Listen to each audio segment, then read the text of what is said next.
계속해서 이 펀드 관련돼 가지고 한두 가지만 말씀을 드리겠습니다. 어제 조국 후보자가 블라인드 펀드라서 난 투자 대상도 모른다. 이 펀드의 방침상 투자 대상에 대해서 알려줄 수 없다고 되어 있고 알려주면 불법이라고 얘기를 했습니다. 그런데 이 펀드의 정관에 보면 분기별로 운영 현황, 운용 전략, 투자 보고를 해야 되고요. 투자 자산의 일부 또는 전부의 매각이 있을 때, 또 재무 현황, 그리고 회사에 중대한 변화가 발생하거나 중대한 영향이 미칠 수 있을 때, 회사 재산의 가치가 변할 때, 회사 운영에 중대한 변화가 있을 때 다 보고하게 되어 있습니다. 알려주면 불법이라고요? 이런 거짓말이 어디 있습니까? 더 중요한 사실은 이 조국 펀드가 투자한 웰스&D가 투자 기간 동안 중요한 회사의 변화를 갖게 됩니다. 첫째, 전환사채를 발행하게 됩니다. 이 회사를 40배를 뻥튀기 합니다. 그런데 분기별로 재무제표부터 시작해서 모든 회사의 변화를 보고해야 되는 상황에서 정경심 후보자, 최소한 후보자의 부인이 이걸 몰랐을까요? 두 번째, 10억 5천.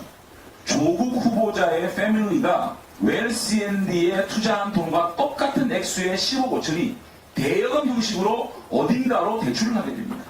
이런 희한한 일이 벌어집니다. 그런데 이 정관에 따라 보면 과연 조국 패밀리가 이것을 몰랐을까요?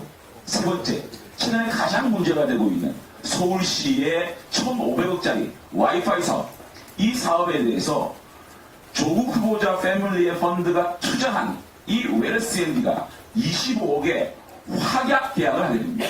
자, 그러면 이 와이파이 사업에 대해서 이 후보자 패밀리들이 몰랐을까요? 이렇게 사모펀드에 대해서는 의욕투성입니다. 모를 수가 없는 겁니다.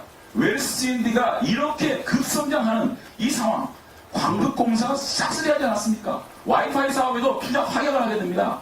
그리고 전환사채로 40배의 자산가치를 뻥튀기 했습니다. 그런데 이 사모펀드와 웰스&D의 투자를 몰랐다? 블라인드에서 몰랐다? 아는 건 불법이다? 이런 거짓말 어떻게 하겠습니까? 운동학원 얘기 잠시만 할게요. 아무리 그렇지만 아버지의 학교에 24%의 고리대금을 재판을 걸었는데 학교에서는 아무 대응을 안 합니다. 형법상 변호사를 사서 대응만 했어도 5% 6%를 막을 수 있는 것을 24%를 내놔라. 아들이 아버지 학교에 내고 24%의 빚에 그 고리대금을 내놔라 그랬는데 학교에서는 아무 방어를 안 합니다. 그리고요, 채권은 3년이면 소멸됩니다. 10년 후에 그 채권을 다시 부활시키려고 하는데도 그 학원은 아무런 대응을 안 합니다. 조국 후보자는 그 학원에 이사했습니다. 찬성, 삼청하겠습니다. 했던 사람입니다. 이 사건은요, 학교를 사유화하기 위한 탐욕이라고까지밖에 볼 수가 없습니다.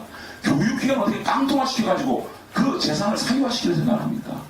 이러한 일들을 한 조국 후보자입니다.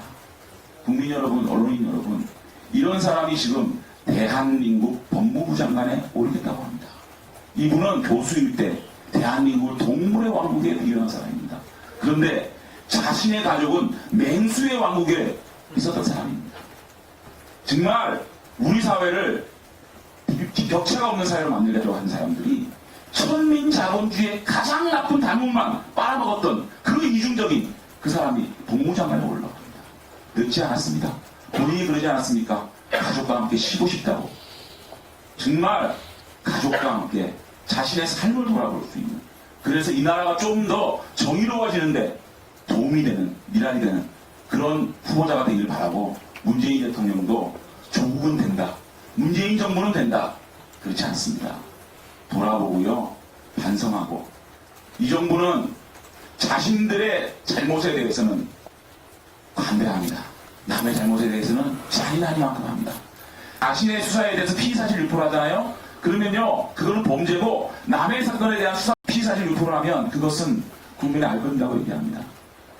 어떻게 이렇게 자아적 성격 장애들이 대단한지 모르겠습니다. 자애가 대단한 사람들입니다. 제발 이제 국민 힘들게 하지 말고 내려오시기를 간절히 바라겠습니다. 이상입니다.